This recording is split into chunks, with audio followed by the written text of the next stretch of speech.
the 3-day dark. Friday, November 13th, 2015. At 3:42 p.m. Greenwich Mean Time, it happened. The world descended into a sudden, complete darkness. Chaos ensued. In our little office on the 10th floor, we huddled together in that ominous pitch black, awaiting the light. There was a television in our break room, and someone found the remote control. Using the memory of our fingers, we managed to change the channel to news.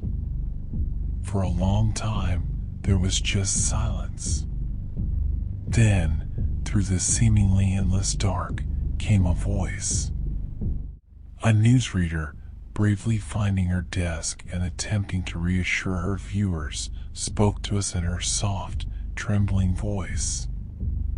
They had no idea what was happening, but people needed to remain calm and keep together amid reports people are disappearing in the dark, wandering from their friends and family and becoming lost or finding danger. We spent the next 3 days in the office, finding our bearings in the dark and managing to eat and sleep in relative comfort, despite the feeling that we were frozen in some kind of alternate universe.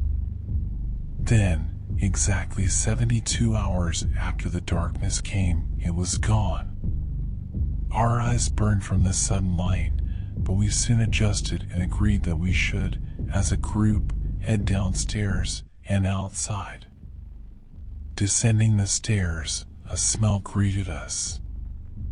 Retching, I knew immediately what it was, and reluctantly turned the corner into the last turn of the stairwell, thinking perhaps someone had fallen down the stairwell and died from their injuries. I was wrong.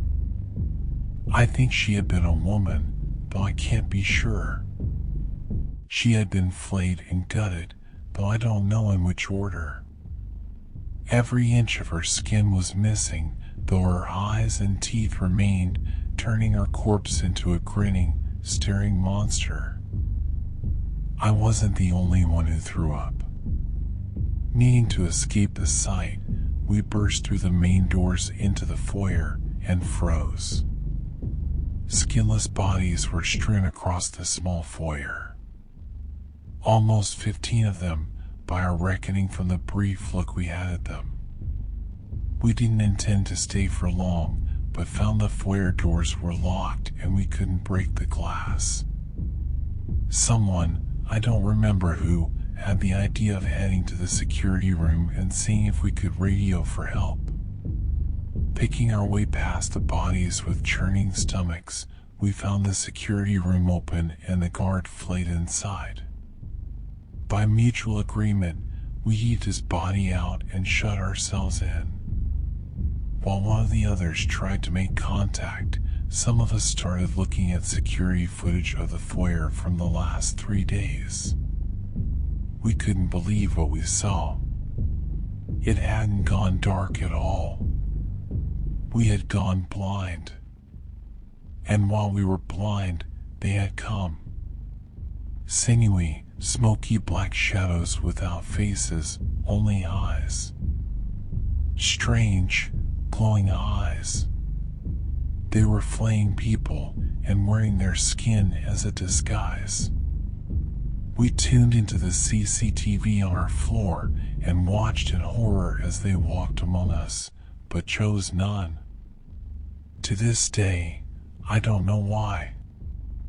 At one point, they were gathered together watching us, but soon after, they departed and caused havoc in an office on the floor above instead.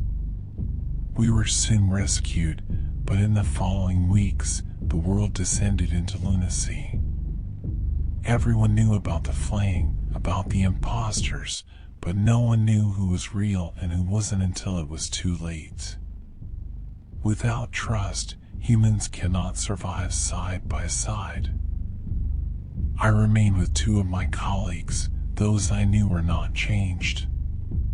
We packed camping gear and decided to make our way to the wooded area outside of town to keep away from society as it became more and more volatile.